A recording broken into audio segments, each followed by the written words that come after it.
林女士，若您签下这一页，便意味着一切正式生效。林晚舟毫不犹豫地在更名申请书末尾签下新名字顾青。坐在对面的律师周瑾将每项内容逐条确认。林女士，抱歉确认最后一次，启动更名后，旧身份的全部线上痕迹会被彻底抹除，包括户籍、医保、银行、通信记录等。社保迁往西南1线城市，您需要重新建立全部账号。确认更名。他将身份证取出，递到对方手中。卡片上照片的女人微笑克制，眼神温驯，是沈佳宇习惯看到的模样。可他知道，从今天起，那张脸不会再以林晚舟的名字出现在这个城市的任何系统里。电梯下沉的过程中，他刷掉相册里最后一张合影。那张照片是两人去云南采风时拍的，沈佳宇最爱这张。可他却想起那天他出神地盯着同行的女导演程韵发呆。他不是没感觉到什么，只是一直在给彼此体面和余地，直到体面消耗殆尽。他抵达家门口时，天边的火烧云已将天色映成薄菊。沈佳宇还没回，鞋柜整整齐齐，只有他的单鞋在最外一排。林晚舟走入书房，从抽屉里取出一个暗红色木盒，他将早已封好的文件整齐放入，他熟练地贴上标签。最后这几个字他写得非常慢。他知道沈佳宇向来重视纪念日，他们每年都要交换礼物，写卡片。可现在他把离婚变成了纪念日的礼物。晚餐他依旧按部就班地做了2人份，他不在，他还是摆了双人碗筷。饭后他拖出一个行李箱，开始整理衣物。第一批只带走最常穿的几套基础服饰，其余全部清点编号，由律师代为接收。他在每件行李上贴了标签，仿佛在给自己的撤离行动倒计时。手机亮了一下，微信弹出一条消息。林晚舟盯着那条消息看了很久，手指滑动到设为静音。20分钟后，沈佳宇推门而入，笑容满面，手里拎着甜点和鲜花。今晚怎么没吃完？是不是哪儿不舒服？胃有点胀，先休息一下。等你胃缓过来尝一口。今天辛苦了，我看你早上挺忙的。我这边也差不多了，鹿鸣书展准备的七七八八就等闭幕那天了。今年纪念日我准备了惊喜，你肯定猜不到。你每年都说这句，但这次不一样。我有东西要给你，别提前拆，纪念日那天一起。你提前准备好了？早就想好了。好，那我答应你，绝对不提前拆。他看着他那副满足的表情，忽然有些晕眩。可他也终于明白，有些人你拼尽全力也无法换回尊重，哪怕1分。那晚沈佳宇睡得很沉，林晚舟则盯着天花板发呆，直到天亮。天亮前的1小时，他又检查了一次所有事物，不吵不闹不揭穿不求原谅，只是一个走到尽头的计划。而纪念日那天，他不会再出现在他身边。他会打开红盒子，里面只有告别。距离纪念日还有10天。林晚舟照常起床，拉开窗帘，他给花草喷了水，又把桌上的浇水计划表贴在冰箱门上。计划表分了2种路线，一种是他在的日子，一种是他离开后给阿姨备忘的时间点。他最后一次检查撤离清单时，时间恰好卡在早上8点半，把那个深红色蜂蜡快递盒放进包里。这是他提前准备的纪念日惊喜，装着离婚协议，所有这些材料以一封亲笔信的开头覆盖。谢谢你这些年的照顾，这个纪念日我想送你一个重启的选择权。若你选择不打开，一切维持现状；若你选择打开，一切按计划执行。记得那天9点打开。上午10点，他约沈佳宇在摄影棚见面，说有个提前准备的小仪式。不是说好了那天在一起惊喜吗？这个你得提前拿到那天早上9点才能开。你还封了蜡，搞得这么正式。你不是说过仪式感是对生活的尊重吗？尊重你。我严重怀疑你是偷偷在模仿我。不过好，我答应你，绝对不提前拆。林晚舟看着他笑得漫不经心的样子，心头一阵钝痛。他真信了。他没有告诉他，那一刻之后，他们的婚姻已经开始倒计时。我下午还有个公益对接会，就不耽误你。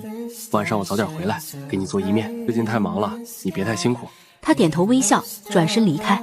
走出摄影棚，阳光正烈，他脸上看不出任何异样，但他的指尖在微微颤抖，不是后悔，而是悲凉。他爱过他，真的爱，爱到为他付出所有。可他的爱终于也走到需要结束的这一步。那晚他提前回家，悄悄拿走属于自己的藏书。他知道这是他与过去告别的开始。他为沈佳宇备好姜茶粉与止咳糖浆。他每年夏末一喉咙痛，这点他始终没忘。每一个细节都像精密撤退前的柔软叮嘱。他整理自己的瓶瓶罐罐，没动他的东西，只在牙刷杯旁放了一支他喜欢的新牙刷。他失眠了，在等待中度过漫长的夜。你今天怎么还没睡？等你。你不是总说我回来太晚吗？最近真忙得脱不开。我知道。那你生日想要什么礼物？我得提前准备。你不是最讨厌别人提前问这种问题？那是别人，不是你。今年我不想要礼物了，换你收一次。收什么？你那天打开盒子就知道了。好。他知道所有的仪式都在为他争取时间。红盒子像一颗定时炸弹，等待引爆。他把自己包裹进他的期待，用爱包裹离开。鹿鸣书展闭幕彩排，林晚舟准时抵达。他早已淡出一线，但临场还是得过一遍流程。流程一切正常，直到 LED 大屏调试出问题。技术总监说需要切换备用通道测试。他忽然停住了呼吸，画面是2楼侧廊，男的侧影分明是沈佳宇，女的是程韵。保留当前监看画面，别切。技术员疑惑地看向林晚舟，但还是照做了。屏幕上的画面保持不动。他本能的录屏截下拥抱瞬间的画面，控制台调整完毕，可以恢复常规信号。恢复吧。只有他一人知道那30秒意味着什么。他曾深度参与这个项目，每一帧都触动内心。鹿鸣书展牵涉无数人的努力，他不能闹开。沈总刚走，说是接个电话。林晚舟不动声色地嗯了一声，走进休息室，在走廊转角与程韵相遇。程韵脸上挂着按不住的得意。晚舟姐今晚辛苦了，佳宇说谢谢你一如既往的支持。她擅长说场面话。您真幽默，不过说真的，今晚这气氛很适合留念。林晚舟只看了一眼程韵的手机，没有说话，转身离开。她没有在意挑衅，而是径直走到资料区。她下载了带有暗廊监控字样的高清片段。她不是想制造风波，只是为离婚协议准备材料。这是她留给自己，也是留给公平的最后一张牌。她没有失控咆哮，只是完成了一件事。在这段裂缝遍布的婚姻里，她不再争输赢，她只想安全完整的离开。林晚舟入院是在鹿鸣闭幕次日凌晨，胸闷气短，是她过度劳累、睡眠紊乱的后果。你再晚来一点，就是急性心包炎了。她躺在灯下，脑袋一片空白。手机响了几次，是沈佳宇。她让护士代为回复，做检查中，没事。她不想解释，也没力气解释。她清楚这次身体亮红灯，是心理和生理的双重告警。再拖就真的来不及了。出院那天是周五，阳光很好。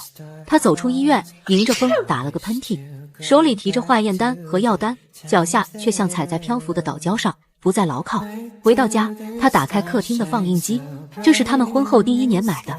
沈佳宇曾说每年纪念日都要回看，可他们只一起看过3次。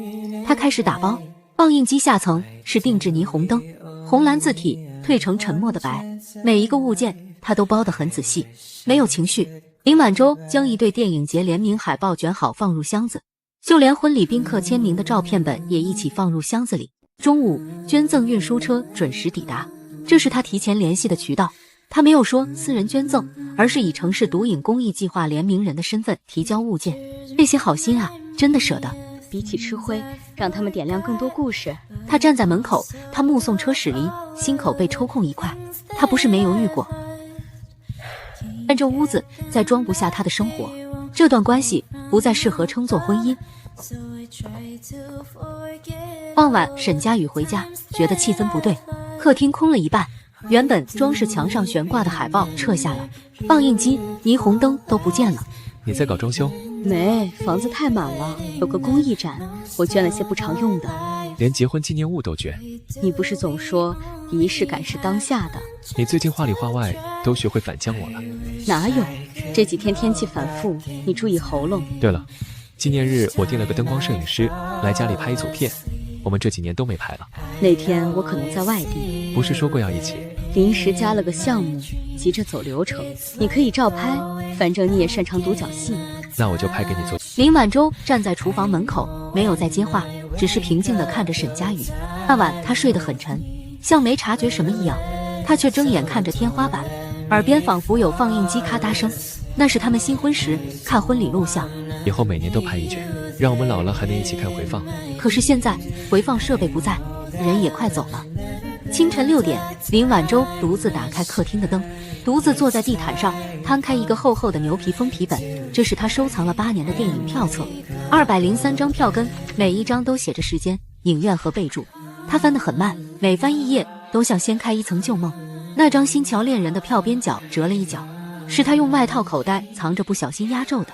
大闹天宫那张是他们吵架后又追进去陪他看完。林晚舟没有哭，像个修复旧纸的工匠，他慢慢撕下每张票根，裁边、过膜、装袋，一个个分装信封，贴上朋友的名字和小标签，最后留下一张未拆封的票，是订婚那年预定的。那张票印着2023年12月30日情侣厅双人座。他盯了10秒，把那张票撕成了2半。那场戏他临时飞北欧谈一个合作，他独自把票退掉。中午，林晚舟约了房产中介面谈，他要解约3个月前以自己名义定下的新房，但现在他要解约。林女士，您确定？这房产增值空间不小，而且已经装修到一半，违约成本高。没关系，手续走公正流程，我会自认全部违约费用。下午，他到银行开了一个全新账户，绑定律师事务所托管资金，专款专用。捐赠文件明确，本笔资金为顾青女士婚前个人储蓄所得，系其自愿用于支持书香村儿童阅读角项目。签字盖章时，他的手没抖，章也盖得比往常还稳。离开银行，外头开始飘雨，林晚舟没有打伞。他收到通知，图书角建设首批点位已落地，3张图纸上都写着感谢顾青女士捐建支持。他却笑了，这世界就是这样，关系再亲密，也可能变成法律与金钱公式。花几年建立的家，也可以在一纸签约后让位给一间间教室。沈佳宇从未察觉这一切。晚上他回家时，看到书架上空出了一整层。你整理藏书了？太多没用的了，书也要断舍离。明天带你去看新出的艺术摄影展吧，我们很久没去过那家展馆了。我不太想看那些影像了。你最近怎么老这么冷淡？可能是感冒还没好。那晚他没有告诉他，那个为未来预备的新家已经退掉，不再装修，不再入住，不再为他腾出衣橱的位置，也不再设想如果我们熬过这一阶段的可能性。基金年会那晚，林晚舟是最后一个到场的。他提前申请了会议缩时安排，特意坐在后台角落。那天所有人最期待的桥段在9点整登场，主持人用高亢语调宣布，让我们欢迎新锐纪录片导演程韵。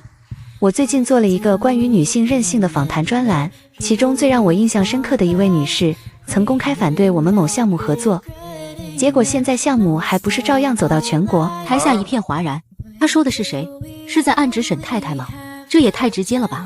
林晚舟端起茶杯，没有任何表情，茶温刚好，苦得像那张藏着真相的离婚协议。会后，后台走廊有人不允许他沉默太久。晚舟姐，我就不拐弯抹角了，你现在这个合伙人身份还能撑多久？请你让开。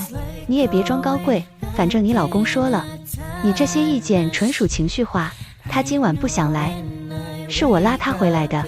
后台走廊，林晚舟站在原地，准备绕过程韵离开。你怕了？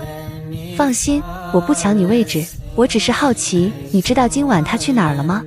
林晚舟突然站定，眼神转向程韵，面色平静。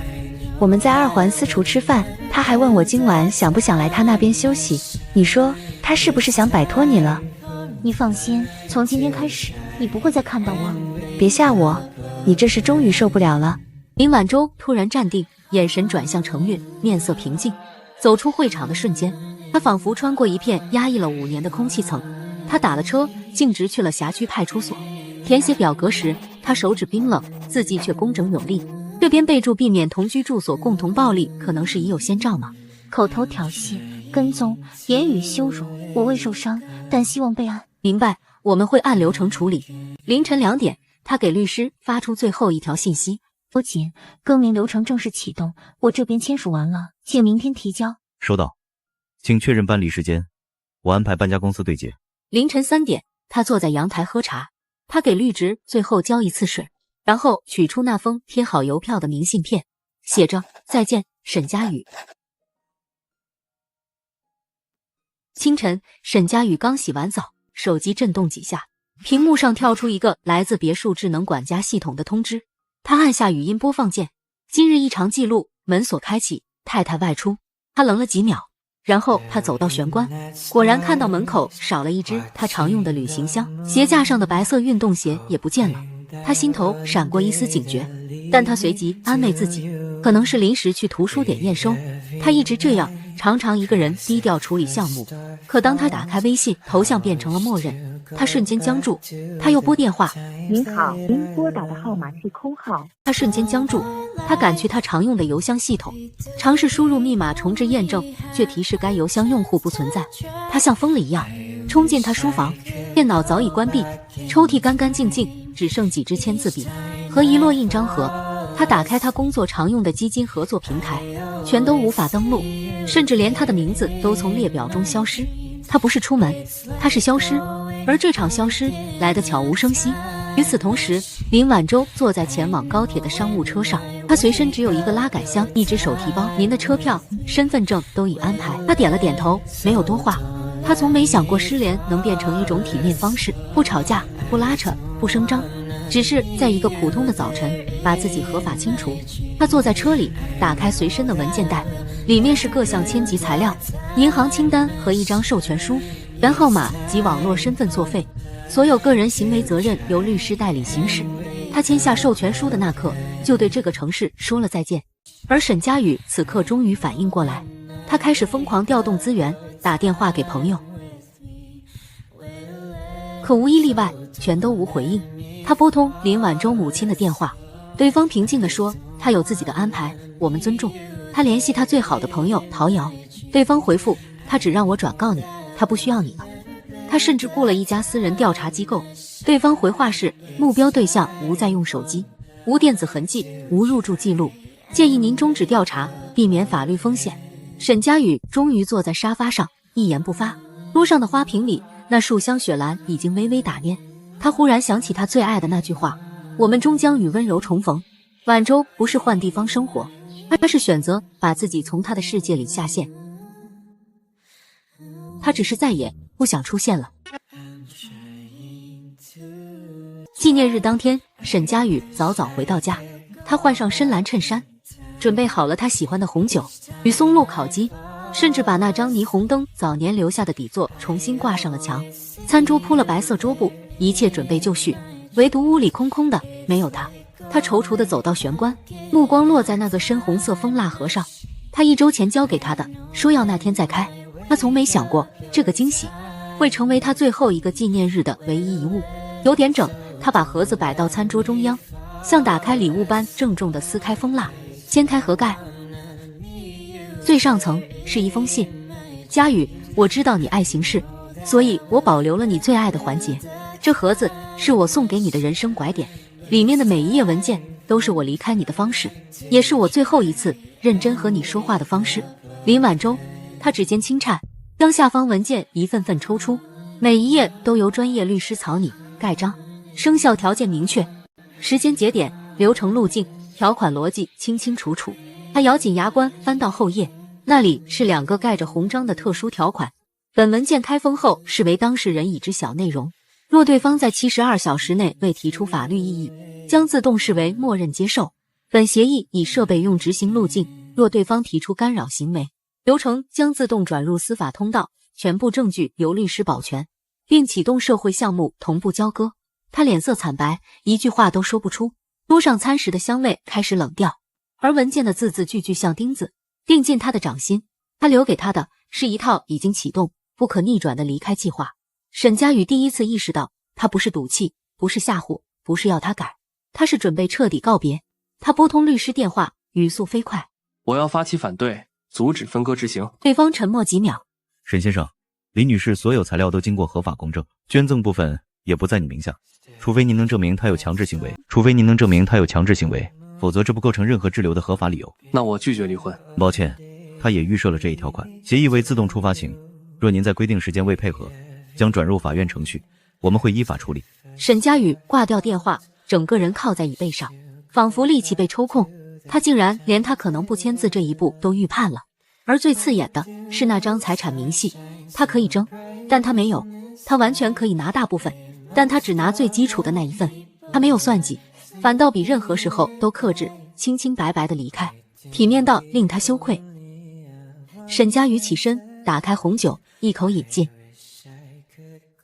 窗外正飘起小雨，霓虹反光打在客厅里，像那晚他送他快递时眼里的光，疏离、克制，却带着告别的笃定。他忽然想起他曾说过，我最怕不是你不爱我，是你一直以为我不会走。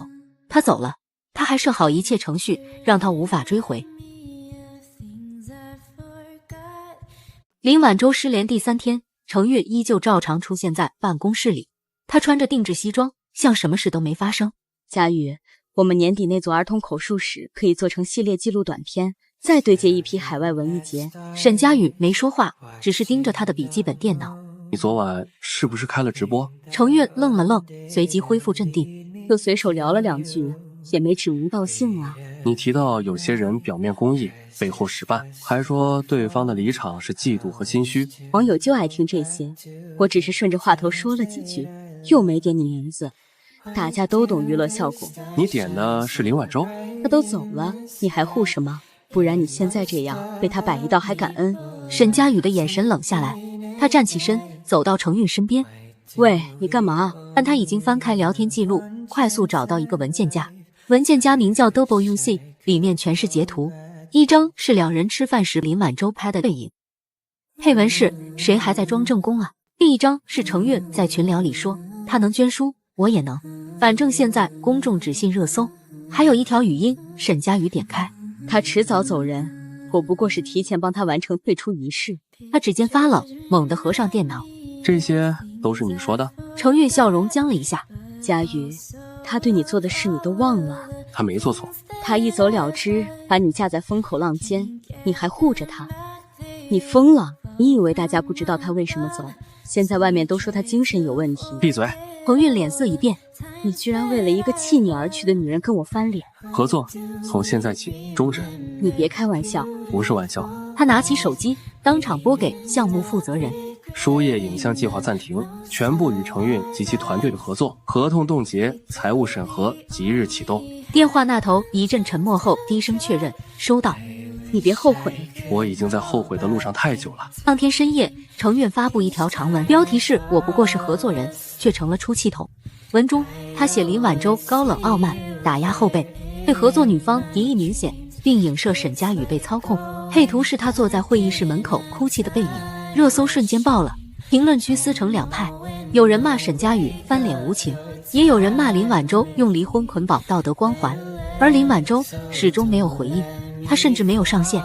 沈佳宇坐在昏暗的书房，看着电脑上那份截图文件夹，又点开他留下的那份离婚清单，每一笔都是他该得的，但每一笔都比法律能主张的少。他忽然发现，他从未真正伤害过他，哪怕离开，都克制到极致。他的克制让他的任性赤裸无处遁形。是我毁的。他点开手机备忘录，写下第1句话：如果公众道歉不是挽回的手段，而是还债的起点，那我愿意开始。他终于意识到，这不是一个需要澄清真相的夜晚，是他该为他承担后果的开始。发布会定在周6上午10点。前夜，沈佳宇一夜未睡，他把旧项目资料、合作流程统统翻了一遍，又草拟了一份公开信，一字一句写下他曾拼命回避的那句：是的，我婚后失衡，情感越界。公共身份与私人情绪混杂，给合作伙伴、家人、公众都带来伤害。他看着屏幕上的这句话，陷入回忆。他想起当年鹿鸣书展第1次亮灯那晚。你打算做多久的公众神话？做一辈子也无妨。而现在，他要亲手拆掉这个神话。发布会场地选在基金多功能厅，媒体早早抵达，摄影灯架如临大选。台上铺了深灰色幕布，没有任何品牌 logo， 只是一张长桌、一支麦克风、一杯白水。10点整，沈佳宇走上台，他穿着普通的灰西装，面色苍白，没有稿纸，没有暖场，没有客套，他直接看向镜头。各位媒体朋友、合作单位代表、项目志愿者、公众朋友们，我是沈佳宇。我今天来不是为了解释，我来是为了认错。现场一阵低声骚动。各位媒体朋友、合作单位代表、项目志愿者、公众朋友们，我的私人情感确实影响了判断。我与项目合作人程韵之间的私人关系越界于合理边界，属于严重违背管理层行为规范。第二，我作为理事长期间，对待部分内部意见处理方式不当，未能有效平衡合伙人分歧，造成原配合伙人顾青女士的退出及后续误解，这是我个人决策的失败。他说到顾青2个字时，声音略顿，却没有解释。第三，我将从今日起辞去公益基金理事长一职，同时退出旗下所有图书合作项目管理层，不再持有任何公共事务运营权限。媒体闪光灯一阵爆响，他的声音却始终平静。我知道这不是结束，而是开始。我必须开始为过去所有决策错误、边界模糊、不忍回避的行为承担全部后果。无论社会舆论是否原谅我，顾青是否选择回应，我都接受。发布会持续不到15分钟，他起身鞠躬，然后离开，没有接受任何提问。网络瞬间炸开，评论区两极分化。有人说，终于不是那种死撑到底的道德伪君子了。也有人说这句话的时候，林晚舟还没上线。这道歉到底有多少含金量？沈佳宇独自刷完所有热搜词条，没有回应。他只是打开了当年林晚舟帮他整理的那份书页公益纪要，一页页看下去，看到他曾在附录页写的一句话：如果人设是捆住自己行为的绳，就别在网上绑光环了。他合上文档，发了一封内部信，致基金全员各位，今天之后我不再担任理事长，项目暂停整改期间，请副理事长与财务监理联合审查资金流向。我的错误不应连累任何一个志愿者、执行者、被捐赠方。若后续项目因此终止，我愿个人承担替代资金补偿，直到履行完每一个落地协议。沈佳宇，他知道这次没有转圜，坦白不是试图博得同情，而是把过去那道不能碰的光亲手关掉。他不是来复合的，也不是来翻案的，是来告别的。程昱深夜爆料，舆论瞬间沸腾。他道歉是假，遮丑是真。林晚舟真是全程剧本女主。输液计划是不是洗钱啊？市监局突击审计通知下达检查。请秘书准备让伟文说，我汇钱。沈总，你确定不做任何澄清吗？澄清没意义，把账本摊开。比我发300条微博都更有用。他签署暂停一切权限的承诺函。晚上9点，集团公众号发布公告。公告发布当晚，股价连夜下跌9%。运营部今晚通宵被查，多家合作品牌启动风险审查。公关部要求24小时待命。公司高管群消息不断跳出，仓储系统部分冻结，损失在统计中。沈佳宇却没有说一句话，他独自回到办公室。第二天早上，保洁阿姨取下门牌，悄悄放进桌上收纳盒里。仓库那边的人情绪稳定吗？暂时没人员流失，但大家挺难过的。把我的工位也归类到临时外派协助，日常调度交给副总。他一个人坐在空荡的总办室里，望着电脑屏幕发呆，直到系统弹出消息。他轻轻点下是，那一刻，他真正从掌控者变成了一个局外人，不是失败者退场，而是责任人让位。他可以被误解，可以被讨厌，可以不被原谅，但这家书店不能因为他一个人的声誉，牺牲所有人的心血，让自己沉默，也比带着一船人陪葬更有意义。秋末初霜，地铁换乘通道，灯箱屏幕亮起，只有一行白字：林晚舟，给我一次当面道歉的机会。这一幕仅3秒就被乘客拍下。很快，沈佳宇地铁屏道歉登上热搜榜，部分市民开始投诉，这种形式很像骚扰。公关团队火速联系运营商，要求撤稿。广告平台回应，已购买7天投放，无法撤销。沈佳宇那一刻才意识到，他做错了，那不是道歉，那是打扰。他看着手中寻人码的数据统计，从昨天上线以来，点击率飙升。但他知道那其中没有他，他不会扫码，也不想听解释。他的律师周瑾当晚赶到。你知不知道，如果他提起边界侵犯诉讼，这件事可以作为重要材料，不是你愿不愿意承担，而是你是否意识到他已经给你留够体面了，是你没控制住自己。我不是想打扰他，你做到了。如果你还想挽回一点尊重，立刻下架所有寻人内容。我亲自写终止函。那晚，他坐在会议桌前，写下一封措辞正式却诚恳的申请。本人沈佳宇申请终止一切以林晚舟为关键词的内容推送，该请求为本意，不受任何商业目的驱动。律师收走函件时，顺手把地铁撤稿回执交给他，白纸黑字，盖章清晰。沈佳宇握着那张纸，久久没有放下。他忽然明白，这比1000句我爱你更有效。这一纸回执是他第一次真正尊重他，爱不是出现在他面前，是从他的世界安静退出。第二天，他把书店 APP 里植入的积分寻人码清除，亲自打电话给开发部主管，以后不许任何人以我的名义推送涉及他的内容，包括你的生日祝福。对方小心问，我连他的生日都不能打扰了。那天晚上，他在办公桌前烧掉最后一份他未签字的协议，火光照亮了他平静的脸。摊开一张笔记纸，写下2行字。我本来想用声音留下歉意，后来才懂，沉默是最诚恳的表达。此刻的他已经不再想追回他，而是想把追的念头本身也埋葬。初冬，翠微市入夜很早，下午5点天已全暗。一家刚刚挂上招牌的铺子亮了灯，夫木2个字，暖意融融。夫是面包，木是陶艺，这是林晚舟开的店，他自己砸墙、刷漆、装烤炉与手拉胚台，没人知道他是谁。他用合法更名后的新身份开始新生活，清晨揉面烘焙，白天教课，晚上收摊遛狗。老狗是他从收容所领养的，14岁高龄，安静懂事。他从不谈及过往，只说自己是换地方生活的手艺。日子像雨后的泥地，慢慢踏实起来，但有些东西不轻易放过人。那天他正在关店，手机忽然跳出一条未识别短信，他的指尖顿了一下，2分钟后又一条信息跳出，他立刻拉黑、删号、切换备用机，调出通讯记录。第二天，他去了派出所补存骚扰记录，顺便加装门店摄像头和门锁2次认证。他不是怕，他只是不想让过去的阴影染上此地的光。晚上，他坐在面包铺后的休息室喝茶，电视里正播山城夜新闻，有记者采访室内小众手艺铺老板，画面里不经意扫到他的身影。主持人笑说，这位老板姓顾，特别受欢迎。他看了看画面里的自己，没换频道，只是叹了口气。现在的顾青只是一个普通的山城街巷师傅。他躺下前检查了门锁与监控 app。 睡吧，我们都安全。他知道外头还有人在找他，有人试图击穿他重建的世界，有人想用歉意拖他回过去，但他不会回头了。沈佳宇已在这里等了3天，只为确认一件事，他是不是真的在这里活着好好的。他不敢贸然靠近，也不确定他是否还叫那个名字。直到第4天早上，一家叫夫木的面包陶艺铺打开了灯，一个女人牵着老狗走了出来，动作温柔流畅。早起的人们带着热豆浆和报纸缓缓走过，他买了油条，又给狗买了小块熟南瓜。他嘴角勾起一点轻柔的笑，不再为谁而笑。沈佳宇站在高处看他，雾气让人脸模糊，可他知道是他，是林晚舟，现在他叫顾青。他用尽力气换来了和这个世界重启一次的权利。他知道自己不能靠近，不能去打破。沈佳宇走进缆车站旁的小便利店。你好，能请你帮我转交一个东西吗？送哪家？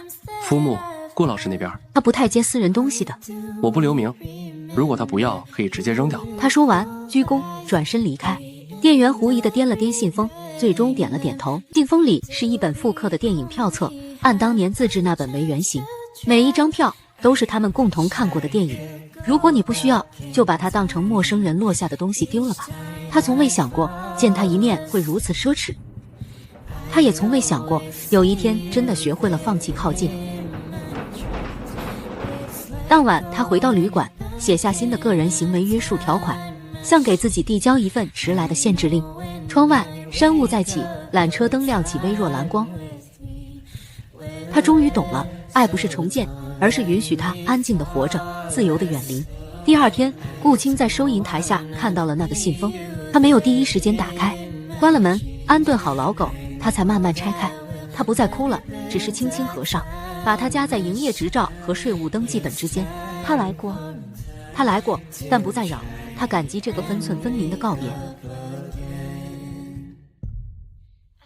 沈佳宇回翠城当天就接到了董事会的正式问责函，文件上盖着4个章，红的扎眼。他签字，没有迟疑，这是他早就预见的一环。他知道承运不会善罢甘休，他与列梅沆瀣一气，最容易操纵舆论。道歉没用，赎罪也别演戏。公益名头最容易掩盖黑钱。他和老婆都走人了，现在洗牌开始了。网络上诈捐挪用等热词交错出现，甚至连他资助的偏远小学都被匿名举报资金用途不明。那天晚上，他翻开一封封举报件，其中一封附上了照片。沈佳宇盯着照片看了整整15分钟，他没有召集高管会议，也没有买水军反击，只是联系相关机构发了声明。这封声明发出后的第3天，一个视频被发布，画面里是一个山区小学的图书室，几个孩子正趴在旧书堆上画画。叔叔说，我们的书不全新，但全是他修好的，新的一样。我以后也想做一个修书的人。评论区忽然静默了。他收到一封匿名邮件，只有一句话：别让孩子们失望。沈佳宇握着手机，忽然笑了。那种笑不是释然，是终于承认。他不是为谁赎罪，是在为他自己相信过的事保留一口气。审计团队入驻的第3天早上，审计压力会很大，你做好心理准备了吗？我不是要证明自己有多干净，我只是要证明我最后这一回没再弄脏。你知道，大部分人不会看清这些。我不需要他们看清，只想留下记录。那天深夜，他走进书库办公室，翻出一份10年前林晚舟整理的书页计划结构图。他当年在附注里写了一句，他在旁边补了一句：如果当初有人愿意相信自己会错，就不会有那么多人不敢承认曾经犯错。外面又开始下雨，他独自坐在办公室，看着这些文件，这些数据他太熟了，每一笔钱流向，每一次捐赠他都记得。唯一不同的是，以前有人陪他确认签章，现在没有。凌晨2点，他点开那张山区小学的照片，春雨图书室，修旧书也修人心。他把这句话截下来，贴在审计报告最后一页，不是为自己翻案，而是为项目保底。不是怕清算，而是怕项目没资格存在。如果清白的代价是自证，那他就一页一页自证；如果世界太吵，那他就在最安静的地方站着不动。翠微式的初雪来得猝不及防，铅灰色的云层沉沉压向山峦，细碎的雪粒子已变成鹅毛大雪。枯木的暖黄灯光在风雪中晕开。顾青提早关了店门，老狗阿黄趴着，他轻点着泥料，窗外风声呼啸，隐约夹杂着几声焦急的呼喊。他撩开棉布门帘一角，只见巷口一个单薄的身影。毕小学徒小茶没带伞，顾青没有犹豫，抓起伞冲进风雪，冰碴子打在脸上，生疼。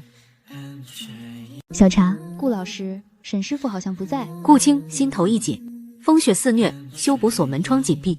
别急，先跟我回店里。暖意扑面而来，阿黄蹭小茶，顾青拿来干毛巾给他擦头发，又倒了一杯滚烫的姜茶。书给我看看。2本童话集卷曲，图鉴书籍开了线，湿冷的纸张让他想起沈佳宇的书房。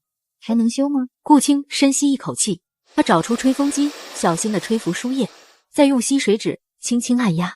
他用细针和鱼线缝合开线的书籍，指尖在暖风机嗡鸣中流逝。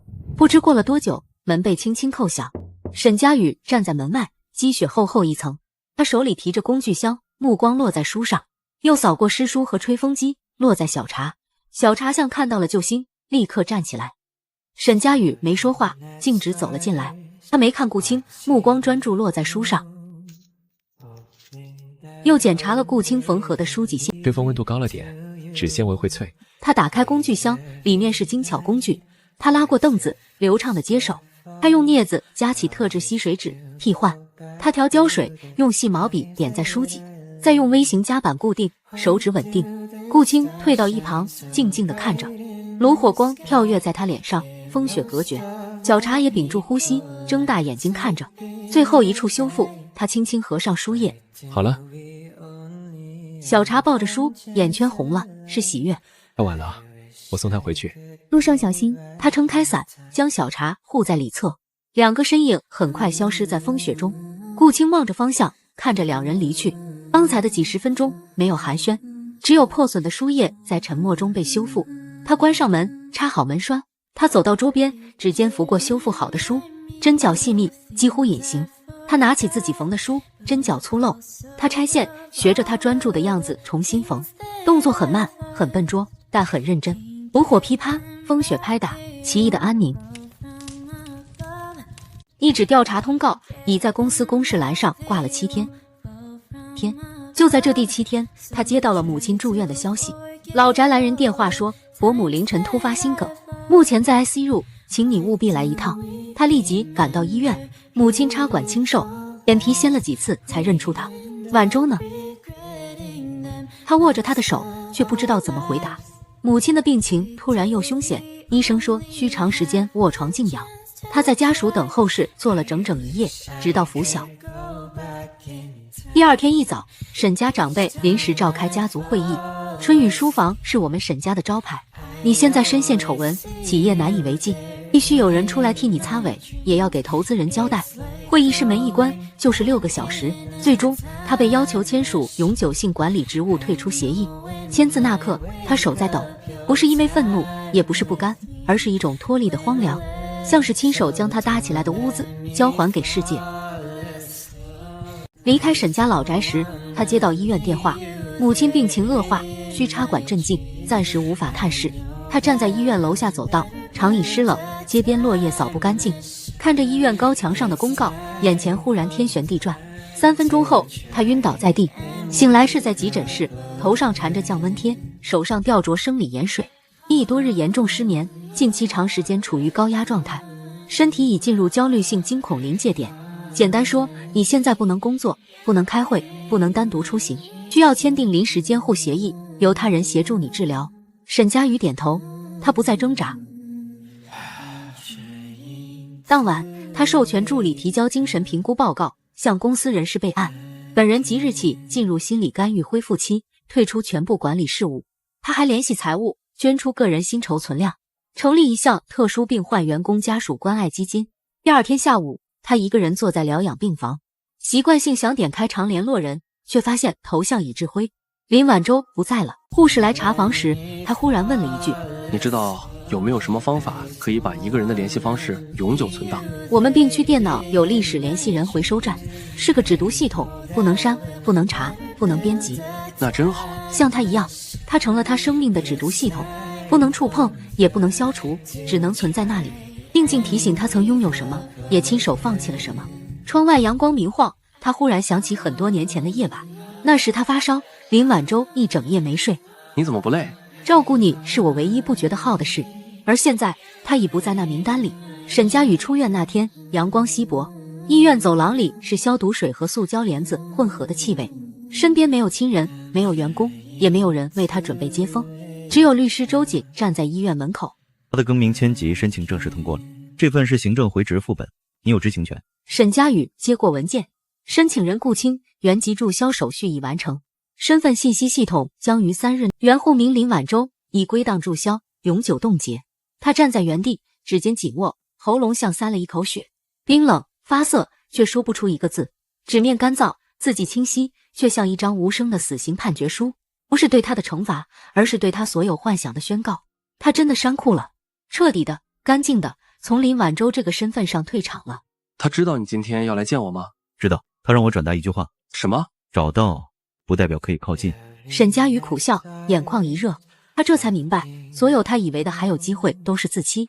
他不是在等他说对不起，他是在合法、坚定、温和而无声地告诉他，你已经不在我的人生权限里了。那天晚上，他回到空荡的别墅，林晚舟，或者说现在的顾青，留下的痕迹早已不在。厨房的杯子换了位置，沙发毯子不再有他的香味，就连智能音箱也换了系统。他走进书房，把那张行政回执平整地放进抽屉，旁边是他还没送出去的旧电影票本。他忽然想开口叫一声顾青，但喉咙哽住了。他意识到这个名字已经不属于他了，就像那个人、那段时间、那份情感，全都不属于他了。不再试图解释任何事，不主动制造任何联络可能，在公共场合提及他的姓名、经历或相关信息，不以他为目的做任何决定，不求他原谅，也不向他人讲述自己后悔。所有念想仅限于心中，不外传。他按下保存，退出页面，轻轻合上。深夜，他走进卧室，第一次不点灯。他靠着床头，在黑暗里把顾青2个字念了出来。第一次是陌生，第二次是失而不复的爱，第三次是他彻底学会了放手。他知道他可以活着，也可以走下去，但这辈子他必须学会不靠近，不打扰，不解释，不占据。他是顾青，不再是他的顾青，而他只是众多曾经和他错身的过客中最晚醒悟、最不配停留的那个。第二天清晨，他出售春雨书房股权。你确定不署名、不公告？如果还需要知道是我，那这项目不配叫赎罪。他在郊区租下一处仓库，亲手改造，白天修订、分拣、打包，晚上点校、登账、出库。仓库门口挂一块旧木牌，手写书页修补所。他一头扎进了纸张、胶水、磨边器与印戳油的世界。没人知道这家仓库的老板是谁。他每次出货都附上一张手写卡片，感谢孩子们仍愿意阅读这些书。若书页破损，请随信复回，我继续修。县里的老师以为这只是某个公益组织的常规支持，直到有次，一个老师在群里发了一段话，里面有修补过的10万个为什么等。孩子们在书背上写了一行字：谢谢修书的人。消息传到沈佳宇耳朵里时，他看完什么也没说，只是继续用胶棒刷封面。项目第2年，已有19所小学接受图书室修复，偶尔会有记者追踪到工房，敲门打探。请问，负责人在吗？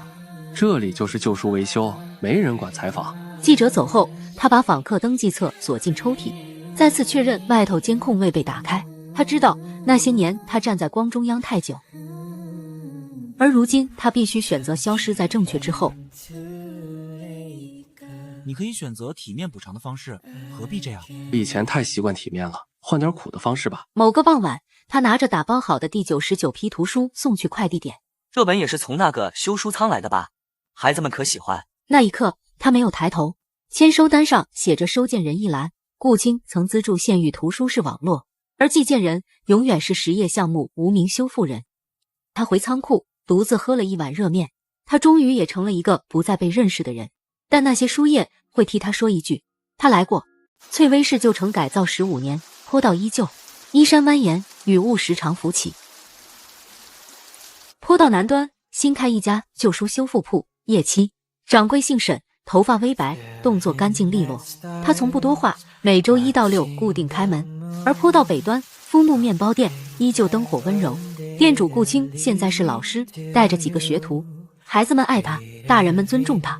沈佳宇知道，他还记得，他没有去过他的店，所有出货配送路径避开他店门口，每次在街角遇见，绝不主动搭话。那天，他刚从文具铺取回定制的书籍纸。沈师傅，枫木刚出炉，星海盐奶酥，要不要我顺道带一块回来？不去了，谢谢。你不是每次都看着他们店的黑板吗？看归看，吃归吃，他们家的留给重要的人。小图不懂这句话，只以为是他太节俭。沈佳宇把新印的修复清单贴到墙上，上头是他15年累计修补的县域学校书目，每一本修过的书，他都拍照存档。孩子们的回执卡片上常常写着：谢谢你没扔它。他不用智能手机，唯一的电子设备是一台黑白喷墨打印机。那晚，他在灯下修一本破损严重的旧书。他想起当年林晚舟在书展上讲，孩子对书页的触摸，是他们离开脆弱生活的一次次短暂逃逸。他低头继续修。屋外开始飘雨，街口灯光透进窗棂，隐约传来对面学徒的声音：徐老师，下周末咱们还去小镇图书角吗？他放慢了动作，抬头望了一眼窗外，他还在。他翻出那本被他复刻的旧电影票本，翻到最后一页，写下一行字：陪伴的最好方式是错开。